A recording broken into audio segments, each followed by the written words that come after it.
Hey everybody, welcome back to the channel. So there's a lot that's been announced in the past week regarding Disney's reopening and the future of Disney World.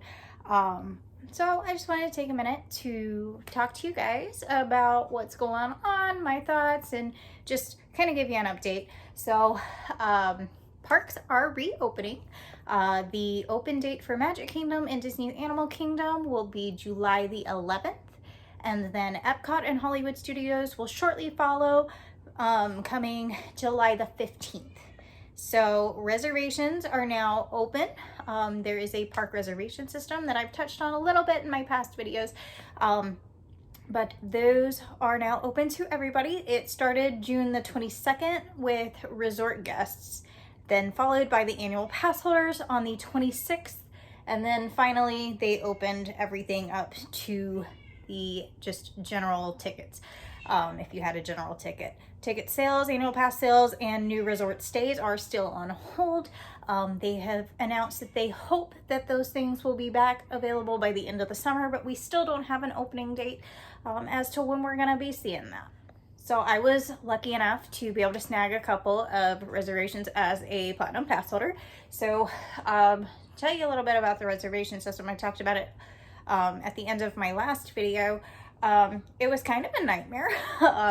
Definitely not something I'm a fan of, but under the circumstances of the world, I get it. I just have my fingers crossed, and I'm hoping that it doesn't stay this way long term, because it is a nightmare, especially as a pass holder that pays for 365 days a year. We are allotted 3 days to be reserved at a time, and those days are booking up very quickly. So I will kind of show you guys what it looks like. So here are a couple of screenshots of what it looks like calendar wise for the month of July for resort guests, pass holders, or ticket guests. Now, as you see, there are dates that pass holders have no access to, but then there's green availability to general sales or resort guests. And that is because they allotted a certain amount for each type of ticket or guest that would be visiting, to try to make it a little bit more fair. And in a way, I get where they were coming from, but at the same time, it kind of, it made it difficult for some pass holders. It made a lot of pass holders upset, including myself. But at the end of the day, I'm happy that they're reopening, and I'm happy that we're getting the opportunity to go back. And like I said, fingers crossed it doesn't last this way forever. Right now they are operating at a limited capacity. So the hope is that once things get going and we see kind of how things are gonna play out, that the capacity level will rise, and as that rises, hopefully some of those dates will come back available, because at that point they can have more people in the parks. Now going back to what I said a little bit earlier in the video, pass holders are allowed to book 3 days at a time. And once you use the first one as a reservation day, you can go in and book another one, so you can consistently have those 3. But it's hard when you have those days and months that are filling up, because like for instance, my days are Magic Kingdom on Thursday the 16th, Sunday the 19th at Epcot, and then Sunday the August 2nd at Hollywood Studios. Now my want is, after I use that Magic Kingdom day on Thursday the 16th, to be able to go in and book an Animal Kingdom day for between that day and August the 2nd. Now, based on the availability that is already showing on the calendars, that may not be an option, because those days may be gone, at least for a pass holder. You may still be able to get on if you're just a resort guest, or if you have just a general ticket and you're staying off site. Those days may be available for you, but if you're just a pass holder with no reservation, the days are very, very limited. Now, if you are an annual pass holder that has a resort stay, it changes a little bit, because then you now fall under the annual pass holder and the resort category. And at that point, you can book your 3 days if you want to, and just be like, can I wait it out and see if I can get my resort stay? That's the risk that you want to take. You can, but you are allotted up to 14 days of a resort stay. So if you're staying, say, just an example, July 16th through July 24th, you could book a park day every day and reserve it for every day based off the availability. Sorry, I'm tripping over my words today. It has been a really long Monday for me. Anywho, so you do have that, but if you book too many in your resort stay, then you're not going to be able to book as a local pass holder as well. So you can't have the resort stay and 3 separate days. It's not all of a sudden giving you 17 days to book. You still have a small number, and I'm not 100% sure what that number is. I do know from reading through some of the groups and seeing some of my friends that have had issues with it, that if you do go over a certain amount of days, you can just go cancel some towards the end of your resort reservation and then book some sooner and take that risk if you want to. Otherwise, it's kind of just, you pick which one's more important to you at this point. It's kind of first come, first serve. If you want to go, you gotta do it the way that Disney is allowing at the moment, and just hope and pray that things change and get back to normal soon. So that's the reservation system, kind of in a nutshell. Now, as for pass holder previews, as I have mentioned in probably my last 3 or 4 videos, I've been waiting to get my pass holder email saying pass holder previews.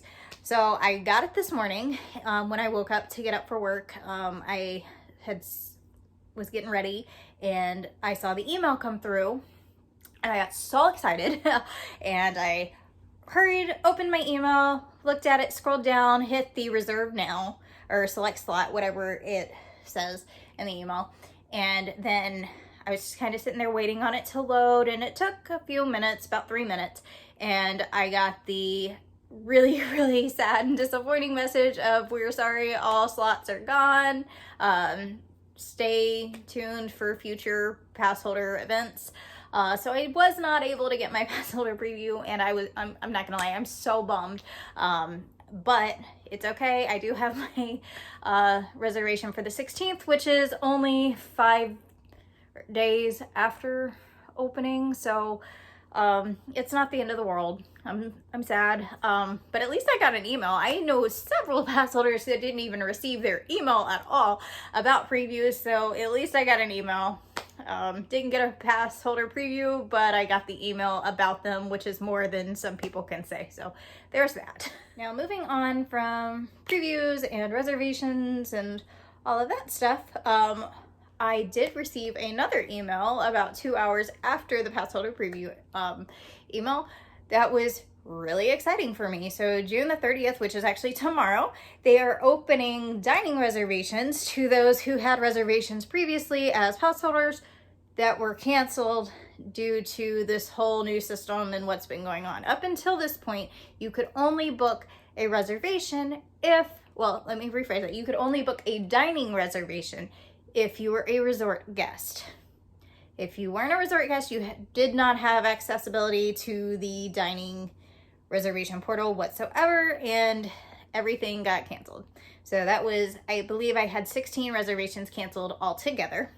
And that was between now and November. I had several Ohanas booked because I love Ohana. So I had Ohana booked for like once every 2 weeks. And then I had a Beaches and Cream that got canceled. I had an Olivia's that got canceled. I had Liberty Tree Tavern for Thanksgiving got canceled. Had a lot get canceled. But good news, I can book my dining again tomorrow. So I will be up at the crack of dawn to book dining reservations on my 1 day off this week. How lucky am I that it falls on my 1 day off that I could sleep in? It's okay. as much as it sounds like I'm complaining, I'm not. I'm really, really stoked that I can actually book my dining reservations again. Not 100% sure on which restaurants are available. I know that there's a lot of the culinary side of Disney that's not reopened yet or hasn't announced a reopening. So I don't really know what all I'm gonna be able to book, but at this point, I don't care. I just want my Disney food. The baby wants Disney food. I moved here in March, and that was probably the one thing I was most excited about was Disney food. As a pregnant woman that craves the most random things, and most of the time being the Disney person that I am, I'm like, I want bread pudding, or I want a Mickey pretzel, or just these things that I can't get because the parks have been closed and the resorts have been closed. I am just so thrilled to be able to book my dining. I don't even care as much about the parks because with the heat and the masks and everything, I'm not gonna be able to go for the whole however many hours that they're open. They are open limited hours. But like, for instance, the Magic Kingdom day is like 9 to 7. There is no way that I'm gonna be able to make it from 9 to 7 with a mask. I'm gonna get there at 9 when it's still cooler, probably stay till around lunch when it gets hot, maybe get something to eat, and then come home. I mean, realistically, that's all I'm going to be able to handle in that type of weather, unless I luck out and it rains. And that sounds really weird because usually you're like, oh, please don't rain on my Disney day, but rain is good for me right now because it actually brings the temperature down a little bit while it's raining, and then I can be outside a little bit longer. Now, for dining, but that's tomorrow. I'm really excited.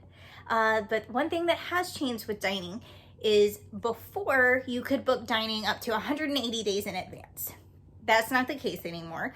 Now you can book dining for 60 days in advance. So that changes a little bit. Not the end of the world. It just means more dining days that I have to plan out for the future. For like, Sebastian and I, like I said, just moved here in March, so all of our family's back home. So the holidays, it's just the two of us, and Kaylin's gonna be about a month and a half old when Thanksgiving rolls around, and 2 months old when Christmas rolls around. So we had all these plans, and we'll still have these plans, hopefully, as things start getting back to normal, we hope, to where we were going to celebrate our holidays at Disney, since we can't be with our families. So here's to hoping for that. It just means I'm gonna have to wake up early a couple more days to try to get those hard to get reservations for Thanksgiving and Christmas. Hoping that by Thanksgiving and Christmas those things are available to us to be able to do. Right now everything's kind of up in the air, so it's hard to really know what we're looking at for 3 or 4 months from now, 5 months from now. But we're hopeful, and that's about all you can be right now, is hopeful and play it day to day, and see how things go. But I'm keeping my hopes up that I can have my holidays at Disney. They've already taken Halloween from me when they canceled the Not So Scary Halloween party. I really hope they don't take Very Merry Christmas away too. I feel like it's next on the list, because they do have to start rehearsals for those things so early. So I don't know what's gonna happen with that. But I'm hoping.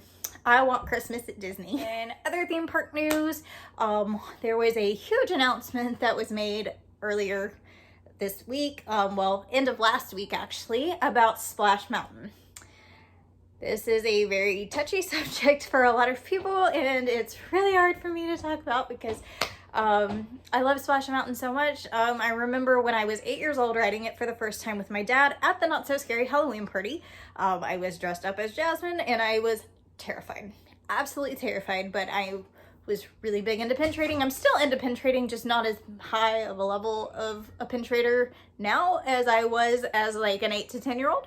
And that's mainly because my dad and my mom have a majority of my pin collection, and I don't want to start over. But anyways, my dad convinced me to ride Splash Mountain, and this is how he actually convinced me to ride most of the thrill rides at Disney, was, if you ride it, I will buy you a pin that has the ride for your collection. And I really wanted that Splash Mountain pin. So I rode it and it became one of my favorite rides. I absolutely love the Brer Patch and the Brer animals, Brer Fox, Brer Bear, Brer Rabbit, just Zippity-Doo-Dah. Like, it's a huge part of Disney. It's a classic and I love it. And it is going away. It's just going away here in Orlando, and it is also going away in California. Now, I'm upset. I'm gonna miss it, but our lovely Princess Tiana is finally getting an attraction that she's deserved since Princess and the Frog came out. So it's very bittersweet, and I am very, very sad to see it go, but I am also very excited for Princess Tiana to finally be getting the recognition that she deserves, because that movie is so underrated, you guys. I love Princess and the Frog. It's got some of the best music, some of the best characters. I absolutely love it. Now, if I would have had it my way and Disney would have called and been like, hey, Kendall, what do you think we should do for Princess Tiana? I would have been like, Tom Sawyer Island. Just make it a whole New Orleans area and have beignets, have Tiana ride, have Tiana meet and greet with Louis. That's what I would have done, because let's face it, I don't even remember the last time I went to Tom Sawyer Island. I don't even know that some people know Tom Sawyer Island is still a thing.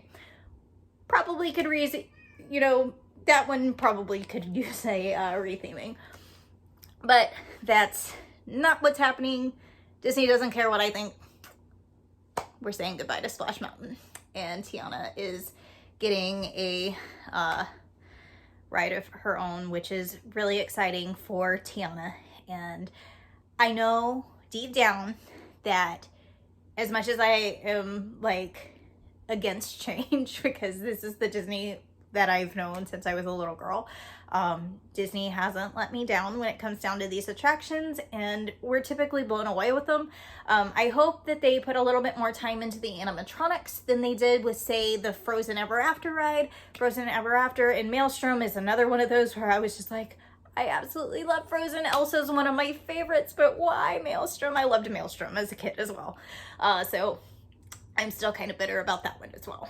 And the animatronics, I don't like the new way of animatronics where they're using the screen faces, where it's not like, say you're looking at Carousel of Progress or Spaceship Earth, it's all animated, and I'm not a huge fan of that. It's also that way on the new Mickey and Minnie's Runaway Railway, and I'm just not really into that kind of animatronic. So I hope that they make the animatronics a little bit better, but I have high hopes to see the retheming and that it will be amazing. And my biggest concern with it, honestly, is, dear Disney, if you're watching this, please do not start refurb until after November. Give Mama a chance to have this baby and be able to ride Splash Mountain at least one more time before it goes away. If I don't get to say goodbye to Splash Mountain, I will be in tears.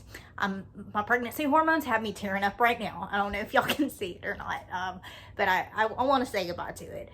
So I really, really hope, fingers crossed, Disney won't start that refurbishment until winter, so I can have Kaylin and be able to say goodbye to Splash Mountain. If I had to take my guess, Disney typically does Splash Mountain's refurb end of December, into January, because that's the coldest months of the year, and Disney's usually past peak season at that point and it dies down a little bit. So that's typically when they refurb Splash Mountain. So if I had to take my guess, that's when they'll do the big closure, say goodbye to Splash, and retheme for Tiana. Granted, that's, like I said, that's just my own guess and speculation. There is no truth behind that from Disney. No word on when this is happening from Disney. But if I had to date my guess, we're probably looking at this winter. So that's pretty much everything that I wanted to touch base with you guys about today. With reopening, we do have a lot coming to the vlog content-wise here soon. It's just gonna really depend on what days I can get reserved for the parks as to how frequent this stuff comes out, because a lot of the things that I'm wanting to do are like park specific, whether it be for restaurants, rides, Granted, I'm limited on rides right now because I'm pregnant, but just different types of vlogs that we've got coming are park specific, so it is going to depend on my reservation days as to what's coming and when, but I've got a list and I'm so excited because I've been working on this list since they closed. So I'm really excited to be able to bring some new content for you guys to see. Thank you so much for watching this video. If you liked it this far and you are not subscribed to the channel, go ahead and do that right now. You can hit the bell to be notified whenever I upload. You can also give me a like on Facebook, Girl Meets Disney World, or on Instagram. You can follow me there as well. It's Girl Meets Disney World 1965 on Instagram. But other than that, thanks for watching, you guys, and we'll see you real soon. Bye.